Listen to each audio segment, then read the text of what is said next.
Сәлем достар, каналыма қош келдіңіздер. Бүгін сіздермен өте жұмсақ сүзбеден дайындалатын булочкидің дайындалу жолымен бөлісетін боламын. Булочкидің құрамын описание бөліміне қалдыратын боламын. Міндетті түрде қарап көріңіздер және видеоны соңына дейін қарап каналыма тіркеліп қоюды ұмытпаңыздар. Ең алдымен құрғақ ыдысымызға жылы сүтімізді құямыз. Оның үстінен қант және шым-шым тұз, ертілген сары майымызды, бір жұмыртқамызды салып, барлығын жақсылап араластыратын боламыз. Енді үстінен аштықымызды саламыз, тағы да бір рет жақсылап араластырамыз. Ұнымызды еліктен өткізіп қосатын боламыз. Мен ұнның барлығын бірдестен қоспаймын, екіге бөліп қосатын боламын.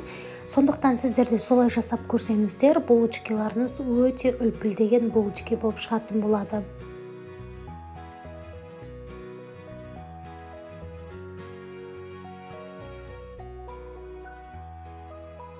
Ұнымыздың екінші бөлігін толық салып, қолымызбен жұмсақ қамыр илеп шығарамыз. Бізде осындай жұмсақ қамыр пайда болып шығады. Енді осы қамырдың бетін жауып, 1 сағатқа жылы жерге қалдырамыз. Енді булочкилардың салмасын дайындайтын боламыз. Бізге сүзбе қажет болады. Осы сүзбені жақсылап шанышқын көмегімен осылай майдалап шығатын боламыз. Құрғақ және пайызы жоғары сүзбе қолданғандарыңыз дұрыс болады. Сол кезде булочкидің арасында өте әдемі тұрады. Және қантымызды саламыз, үстінен сары уыз саламыз.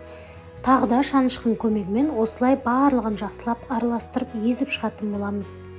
Біздің сүзбеміз осылай болып шығады. Енді осы сүзбенің үстінен крахмал қосамыз. Кукурузный крахмалымызды салып, тағы да жақсылап араластырамыз.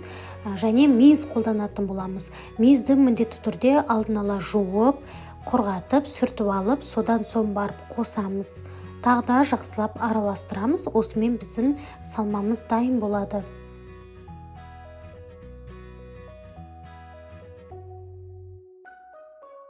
Біздің қамырымыз дайын болды, өте керемет көтеріліп шықты. Енді осы қамырды ыдысымыздан босатып аламыз.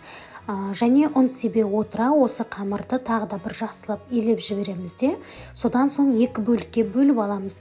2 бөлікке бөлгеннен соң тағы да майда бөліктерге бөліп шығатын боламыз. Достар, егерде менің каналыма тіркелмеген болсаңыздар, тіркелуді ұмытпаңыздар. Алдағы уақытта сіздермен жаңа рецепттермен бөлісетін боламын.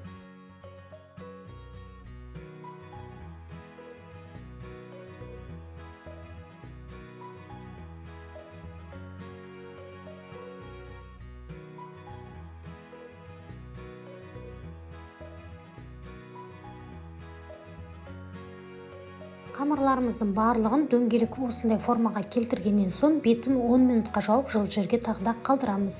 10 минуттан соң қолымызбен осылай бір жайып жібереміз де, оқтаудың көмегімен жұп-жұқа етіп қамырды жайып шығамыз. Арасына дайын болған салмамызды саламыз және де пышақтың көмегімен екі шетін осылай видеодағыдай кесіп шығамыз да, видеода көрсетілгендей осындай формаға келтіреміз.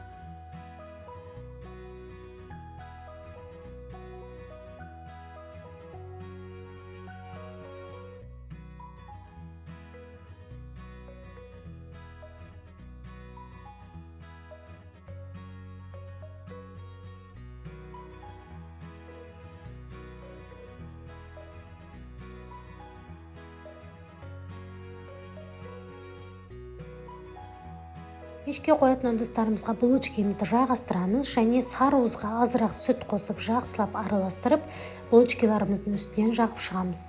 Және қалауларыңызша булочкидің үстіне мак немесе күнжіт сепсеңіздер болады. Өте әдемі әрі дәмді болып шығады. 180 градус қызып тұрған пешке 30 минутқа салып, булочкиларымызды пісіріп алатын боламыз. Осымен біздің булочкиларымыз дайын болды. Өте керемет жұмсақ болып шығады. Міндетті түрде осы рецептпен дайындап көріңіздер. Және достар, каналыма тіркеліп қоюды ұмытпаңыздар. Сіздермен болғанмен Жұмагүл, астарыңыз дәмді болсын.